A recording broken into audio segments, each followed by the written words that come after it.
کیا نبی صلی اللہ علیہ وسلم کے ساتھ بالکل اچانک ہی یہ سب کچھ ہو گیا؟ کیونکہ روایات میں واقعات میں تو سے آپ جیسے پریشان ہو گئے، گھبرا گئے، یا یہ کہ آپ کو جو کچھ آثار ملتے ہیں شروع سے ہی کچھ تیاری کروائی جا رہی ہے، کچھ تیار کیا جا رہا ہے، کچھ واقعات ہمیں ملتے بھی ہیں جس کی طرف جی آپ جی یہ روشنی بہت اہم سوال ہے. یہ صحیح سوال ہے کہ رسول اللہ صلی اللہ علیہ وسلم کو یہ جو واقعہ ہوا، جبریل نے آ کر کہا کہ آپ اللہ کے رسول منتخب کر لیے گئے ہیں، تو یہ کسی تمہید، تیاری یا ذہنی طور پر آپ کو آمادہ کرنے کے بغیر اچانک ایک دم واقعہ ہوا تھا. اگر اچانک اور ایک دم ہوا تھا، کوئی پہلی توقع آپ کو نہیں تھی، کوئی ابتدائی اطلاعات نہیں تھی، اور یا پھر اس کے لحاظ سے تو جو اس واقعے کی زیادہ معروف روایت ہے جس پر آگے ہم بات بھی کریں گے، جو بخاری جی وغیرہ جی میں نقل جی ہوئی جی ہے، تو پھر تو وہ رد عمل بنتا ہے کہ آپ بالکل گھبرا گئے جی جی اور آپ پر ایک بخار کی کیفیت طاری ہوگی تاری ہو اور آپ سہارے کے لیے، تسلی کے لیے اپنی اہلیہ کے پاس تشریف لے گئے. تو لیکن ہم اگر پورا جو مجموعہ ہے روایات کا، اور نبی صلی اللہ علیہ وسلم سے خود یہ سوال مختلف موقعوں پر ہوا، بہت سی روایات ہیں، بہت سے لوگوں نے نبی صلی اللہ علیہ وسلم سے باقاعدہ یہ دریافت کیا کہ یا رسول اللہ، آپ کو نبوت دینے کا عمل جو ہوا تو اس کی شروعات کیسے ہوئی؟ ٹھیک ہے، ٹھیک ہے، صحیح، تو نبی صلی اللہ علیہ وسلم نے اس کو مختلف روایات میں لوگوں کے سوال پر خود بیان فرمایا. واضح فرما دیا، ٹھیک ہو گیا. سیدہ عائشہ رضی اللہ عنہ کی روایات میں جو یعنی قرینہ کیا صحیح ہے کہ انہوں نے حضور سے پوچھی ہوں گی یا سنی ہوں گی، ان سے بھی ایسے ہی لگتا ہے کہ یہ بالکل اچانک کوئی واقعہ نہیں ہوا. تو مثال کے طور پر وہ کئی چیزیں ہیں جو ہمیں روایات میں ملتی ہیں. مثلا نبی صلی اللہ علیہ وسلم خود ایک موقع پر اس سوال کے جواب میں کہ آپ کو نبوت دینے کا عمل شروع کیسے ہوا، اس کی ابتدا کیسے ہوئی، تو آپ یہ بیان فرماتے ہیں کہ مجھے خاتم النبیین کے طور پر، آخری نبی کے طور پر میرا بھیجا جانا یہ تو طے تھا پہلے سے ہی. ٹھیک ہے، ابھی اس وقت انسانیت کی تخلیق بھی نہیں ہوئی تھی، آدم علیہ السلام بھی ابھی مٹی اور پانی کے اس مرحلے میں تھے کہ اللہ کے علم میں یہ طے کر دیا گیا کہ ان کی اولاد میں محمد آخری نبی ہو. تو علم الہی میں تو اس وقت طے تھا، بالکل ٹھیک ہے. لیکن علامات اور اس کے شواہد کی انسانی سطح پر تو آپ فرماتے ہیں کہ میری بشارت پہلے انبیاء نے دی، خاص طور پہ عیسیٰ ابن بالکل مریم ٹھیک، علیہ السلام نے دی. خاص طور پر جی تو جی لوگوں کے اندر، اہل کتاب کے اندر ایک توقع اور ایک انتظار کی کیفیت پہلے ہی تھی. اچھا، پھر جب میری ولادت ہوئی تو یہ آپ واقعہ بیان کرتے ہیں. ظاہر ہے آپ کی والدہ نے آپ کو بتایا جی کہ میری ولادت جب ہوئی تو اب بعض روایتوں میں یہ ہے کہ جب آپ پیٹ میں تھے تو خواب میں آپ کی والدہ نے دیکھا کہ آپ کے پیٹ سے ایک نور، روشنی نکلی ہے اور اتنی دور تک وہ روشنی جا رہی ہے کہ اس سے ان کو شام کے محلات دکھائی دے رہے.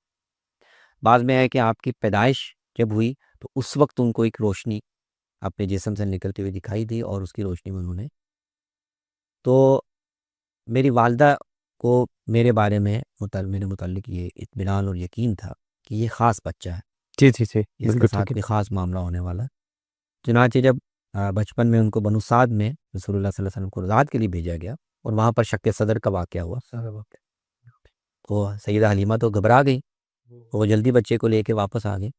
تو آپ کی والدہ نے کہا کہ نہیں، اس میں گھبرانے کی کوئی بات نہیں ہے، یہ جو کچھ ہوا ہے اگر تو اس سے بچے کو کوئی خطرہ نہیں ہے، اس لیے کہ میں نے اس کی ولادت کے موقع پر یا دوران حمل میں نے جو کیفیات دیکھی اس سے مجھے پتہ چل گیا کہ یہ عام بچہ نہیں ان کا ہے. ذہن بنا ہوا ہے، ورنہ تو ان کا رد عمل بالکل اور ہوتا ہے، لیکن وہ اچھا، اور ظاہر ہے یہ واقعہ بچپن کا یہ رسول اللہ صلی اللہ علیہ وسلم کے بھی آپ کے ساتھ تو پیش آیا، جی جی، یہ تو آپ خود بیان تو فرما. آپ کو خود بھی ایک اندازہ یہ تھا کہ میرے ساتھ کچھ خاص معاملات ہو رہے ہیں. پھر آپ آگے چل کر اور بھی بیان کرتے ہیں کہ نبوت سے پہلے ہی اس طرح کے غیر معمولی واقعات ہونا شروع ہو گئے تھے، اور مکے میں گزرتا تھا تو پتھروں سے مجھے سلام کی آوازیں آتی تھی، بالکل ٹھیک. میں دیکھتا تو کوئی نہ ہوتا، کوئی نہ ہوتا اور پتھر سلام کر رہے ہوتا، میں اب بھی ان پتھروں کو پہچانتا ہوں. پہچانتا بھی ہوں. تو یہ آپ کے ساتھ ایک معاملہ ہو رہا تھا اور آپ کے ظاہر نوٹس میں تھا۔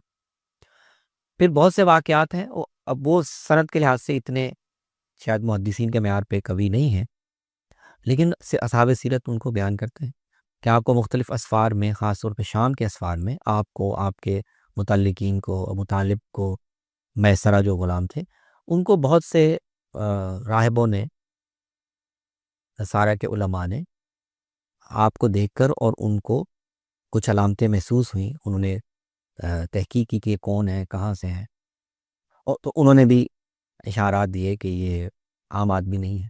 بالکل ٹھیک ہے، بالکل صحیح۔ اچھا، پھر رسول اللہ صلی اللہ علیہ وسلم بھی بیان کرتے ہیں، اور سیدہ عائشہ کی روایتوں میں، تو بخاری کی روایتوں میں، کہ نبوت دیے جانے سے پہلے، کچھ عرصہ پہلے، آپ کو خواب ایسے سچے آنا شروع ہو گئے کثرت سے کہ آپ جو خواب، جو واقعہ جیسے دیکھتے وہ بے نہیں ویسے ہی ویسے ہی ہوتا، رونما ہو جاتا۔ بالکل ٹھیک، بالکل ٹھیک۔ تو اس کا مطلب یہ ہے کہ رسول اللہ صلی اللہ علیہ وسلم کے ساتھ عالم غیب کا تعلق۔ اچھا، اس طرح اور بھی بعض باتوں میں کہ آپ کو فرشتے کو سامنے نہیں دیکھتے تھے، لیکن مختلف اوقات میں آپ کو آوازیں آتی تھیں، آپ کو پکارا جاتا تھا، نام لیا جاتا تھا، سلام کیا جاتا تھا۔ تو ایک مناسبت بچپن سے اس طرح کے مختلف واقعات کے ذریعے سے ایک مناسبت آپ کی قائم کی جا رہی تھی۔ بالکل ٹھیک۔ تو یہ اگر سارا پس منظر ہم سامنے رکھیں، اور اس میں ابن ہشام نے جو روایت نقل کی ہے اس کو بھی سامنے رکھیں، تو آپ کو فرشتے کا ملنا اور آپ کو اطلاع دینا کہ آپ کو نبوت پر فائز کر دیا گیا ہے، تو اس سے پہلے یہ سارا عمل بھی چل رہا تھا، اور کچھ ہی عرصہ پہلے آپ کو خواب میں، اگر وہ واقعہ ایسے ہی ہے کہ خواب میں آپ کو کچھ آیتیں وہ پڑھ کے آپ کو سنا بھی دی گئی، اقرأ بسم ربک الذی خلق، خلق الانسان من علق، اقرأ وربک الاکرم، اس میں گویا اشارہ بھی دے دیا گیا کہ یہ ذمہ داری بالکل ٹھیک۔ ملنے والی ہے۔ تو اس لحاظ سے جب آپ کو یہ اطلاع دی گئی تو آپ اس کے لیے ذہنی طور پر تیار تھے، عالم غیب سے تعلق ایک نوعیت کا قائم ہو چکا تھا۔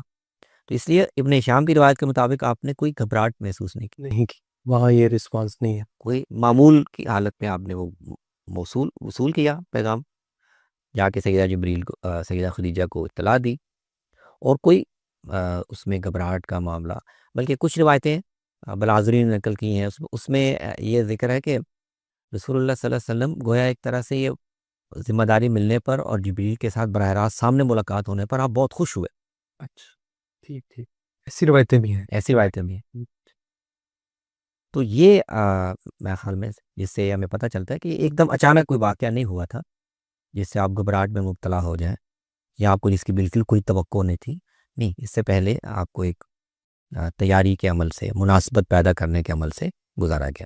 قرآن مجید کے اندر اللہ تعالیٰ کہتے ہیں کہ آپ کو امید نہیں تھی کہ ہم آپ کو نبوت دیں گے، تو یہ آیت کیا اس سے ٹکرا نہیں رہی؟ جیسے آپ فرما رہے ہیں کہ ایک طرح کی مناسبت تھی اور آپ پہلے سے تیار تھے گویا، لیکن قرآن کہتا ہے کہ آپ کو امید نہیں تھی کہ ہم آپ کو نبوت دیں گے، ایسی نہیں، ہے۔ وہاں تو ایک اور پہلو بیان کیا گیا، وما کنت ترجو ان یلقی الیک الکتاب الا رحمۃ من ربک۔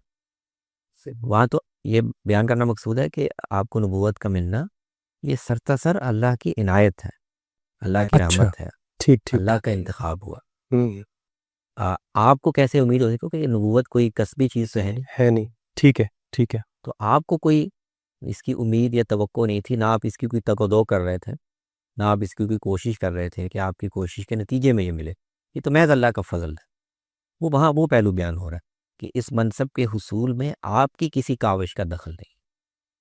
یہ مطلب نہیں ہے کہ منصب دینے سے پہلے آپ کو اس ذمہ داری کے ساتھ مناسبت پیدا کرنا، آپ کو اس کے لیے ذہنی طور پر تیار کرنا، یہ عمل نہیں ہوا، جی، ایسا نہیں ہے۔